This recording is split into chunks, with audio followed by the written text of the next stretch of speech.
Hello and welcome to a very quick video tutorial. My name is Praveen Balan. Today we are going to talk about a powerful feature of Azure Active Directory, which is Azure AD Application Proxy. This will help you publish your on-premise application to the end users without to worry about the security, the cost factor, and it is very simple to use. You can make use of many features that is, part of the Azure Active Directory.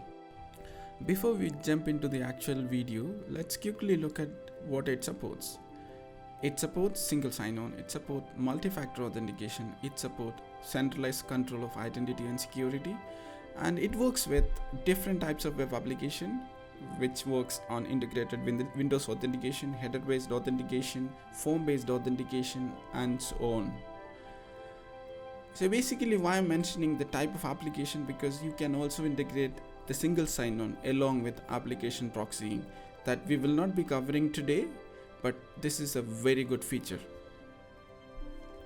We will be covering how to set up an agent server, what ports or the internet access that an agent server requires, and the permission that you need for an Active Directory account, and what permission that you need from the cloud perspective.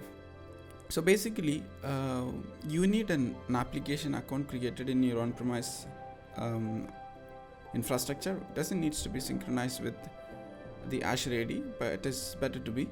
And you need a global admin account. I prefer to use a global admin. There is a granular permission, but this is a single, one-time activity, so you can use a global admin. And then you need to open these ports, whatever mentioned in this article. And if you are installing it on a Windows 2019 or 2019 server, you need to make some registry changes as mentioned in this article. The article I will be posting at part of the video, so you can go through it.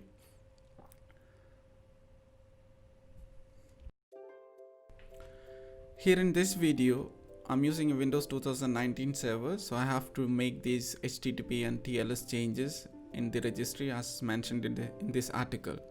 So I will be very quickly making those changes. All you need to do is you can just copy those registry changes in a notepad and save it as a .reg file and double click on it. It will create it. Or otherwise, if you really want to follow it rigorously by knowing what you're doing, you can follow the path and do the changes as I'm doing right now. The first one, regarding the HTTP change, I'm just going through and making it manually because for me it didn't work for some reason. I don't know why. And the second registry file I just executed by double clicking after creating the reg files. So just follow it.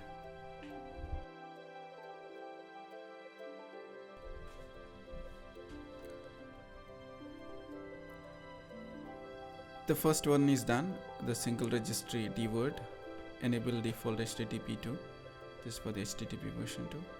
And the second one is TLS, it worked fine for me by creating the reg file and double clicking. I recommend you to follow creating a reg file, because in the second registry for the TLS, there are multiple keys and dwords. So create a file and then double click it just to execute it.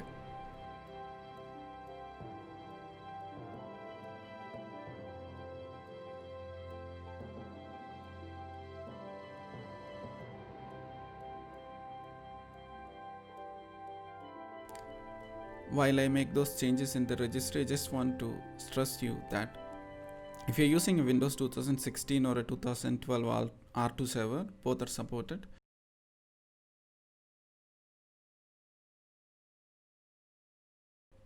Once you make these changes, now we need to download the Azure AD Application Proxy connector. It's a small application of 6 MB at this stage and very friendly wizard to complete the installation. So I already downloaded, but I'll show you from where can you download this file. Open the portal.azure.co and then navigate to Azure Active Directory.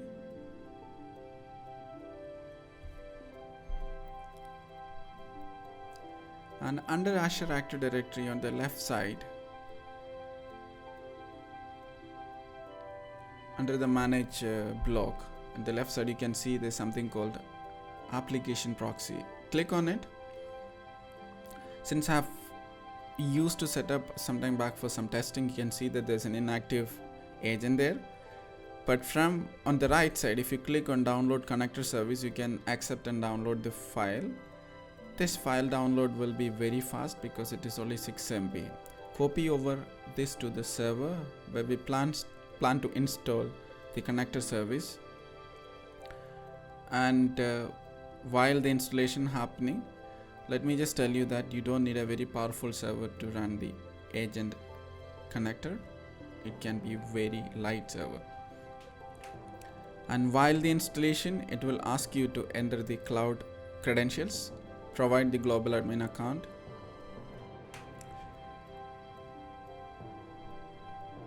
and the setup will finish as we expected without any errors, usually, unless you have any problem in configuring the firewall requirement for the server, because during this process it tries to connect to the tenant with those URLs which are required. So ensure that you have all the firewall requirements set rightly before you execute it, so that the installation will be very, very smooth.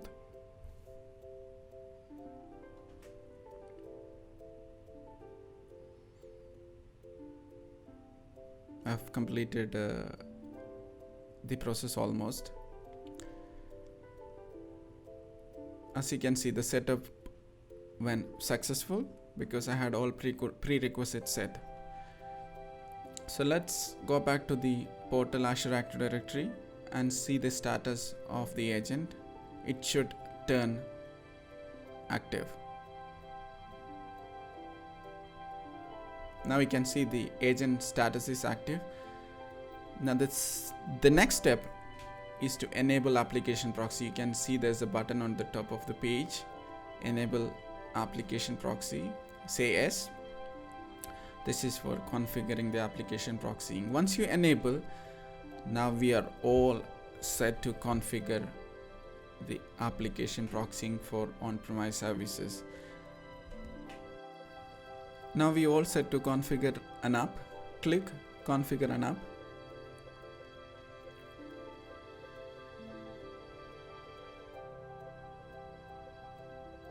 And as the page opened, all you need to provide is a friendly name and the internal URL of your on-premise web application. Here in this video, I am publishing my OVA for my Exchange on-premise through the Azure Application Proxy. So you can provide a friendly URL name and ensure you provide the correct internal URL so that it works just fine.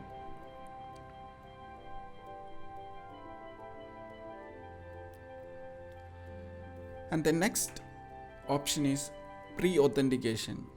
What do you mean by pre-authentication? See, basically to access this page, you can actually set an authentication of Azure Active Directory so that it will be more secure. So I recommend you to use Azure Active Directory. Pass-through means it will just proxy the request to the on-premise without you authenticating prior accessing the on-premise application. So better to use the Azure Active Directory authentication. And one setting that you need to ensure you setting it right is the header. So ensure that the translate URL of header is set to no, and then save. See, these features or the options may be different from your perspective because it is all depends upon the application that you're publishing. You may need a little more extra reading, but the process is almost the same. So let's try to access it now. I just copied the external URL and pasted in the URL pane of the browser and providing the authentication. And I reached this stage saying you are not authorized to access this application because we just published the proxying part but did not assign it to any user or a group. So we need to assign it to a group or a new user. On this example, I'm assigning to myself only, a particular user. So you can choose a group, and the group can be a dynamic group also. which means you don't need to worry about the permission. It is all dynamic. So for example, you only want to give the OVA access or this particular application access to a marketing department or an HR department. You can create a dynamic group and assign it to them. And now let's try to access it again. This time it should work. I'm providing the authentication again because I'm using a private window of browser.